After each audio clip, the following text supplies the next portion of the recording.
জীবনে টাকার মূল্য অনেক। যখন আপনি বিপদে পড়বেন, দেখবেন আপনাকে ২ টাকা দিয়ে সাহায্য করার মতো মানুষ হাতে গোনা ২-১ জন। আর অনেক সময় তো সেটাও থাকে না। টাকা না থাকলে আপনার পরিবারের লোকজনও আপনাকে ছোট করে দেখে।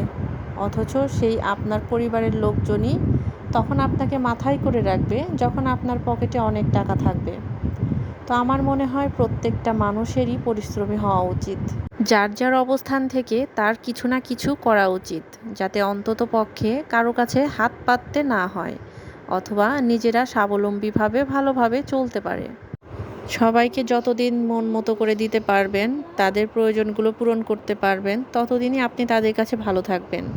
যখনই আপনি হাত টান দিবেন বা কোনো প্রয়োজনে তাদেরকে সাহায্য করতে না পারবেন, তখন তাদের কাছে আপনি খারাপ হয়ে যাবেন। এইটাই আসলে প্রকৃতির নিয়ম, সব ক্ষেত্রেই এরকমটাই হয়। তো অনেক কথাই বলে ফেলেছি। আমি আজকে বানাচ্ছি চিকেন শিক কাবাব। তো এই চিকেন শিক কাবাবটা কিন্তু আমি প্রথমে খুব ভালোভাবে মাখিয়ে নিয়ে এরপর শিক কাবাবগুলো শেপ দিয়ে দিচ্ছি। আর এই শেপ দেওয়ার জন্য আমি আজকে এখানে একটা খুন্তি, লোহার খুন্তির সাহায্যে বানিয়েছি। আপনারা অন্য কোনো স্টিল অথবা লোহার খুন্তির সাহায্যে বানাতে পারবেন। এতে করে কিন্তু খুব সুন্দর শেপ হয় আর খুলে নিয়ে আসতে সহজ হয়। তো আমি আজকে এগুলো একদম খাওয়ার জন্য পারফেক্টভাবে ভেজে নিব না। এটা 5 মিনিটের জন্য জাস্ট হালকা একটু কালার করে ভেজে নিব। এটা আমি ফ্রোজেন করব। সবগুলো শিক কাবাব আমি ধীরে ধীরে এরকম হালকা করে ভেজে ডিপ ফ্রিজে রেখে দেব। এটা 1 মাসের মধ্যে কোনো সমস্যা হবে না খেতে, এমনকি তার বেশি সময়ও ধরে রেখে খাওয়া যাবে। তো এতে করে সুবিধা হয়, যখন তখন আমি এটা ভেজে বাচ্চাদের নাস্তাতে দিতে পারি, অথবা টিফিনের জন্য ওদেরকে দিতে পারি।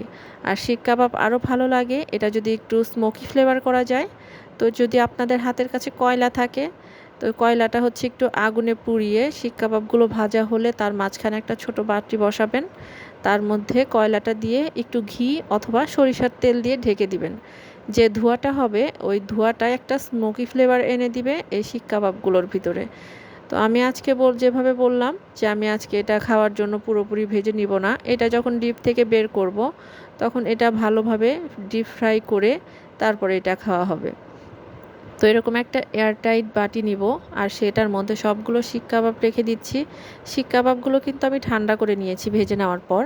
তো তারপর আমি বাটিতে সবগুলো শিক কাবাব ভরে ডিপ ফ্রিজে ফ্রোজেন করার জন্য রেখে দিচ্ছি। আর এটা যখন তখন খাওয়া যাবে। এটা ফ্রিজে 2-1 মাস রাখলেও কোনো সমস্যা নেই। তবে এটা আমার অতদিন যাবে না, এটা দেখা যাবে 1 সপ্তাহের মধ্যেই শেষ হয়ে গেছে। আমার বাসার ছোট বড় সবারই এটা খুবই পছন্দের।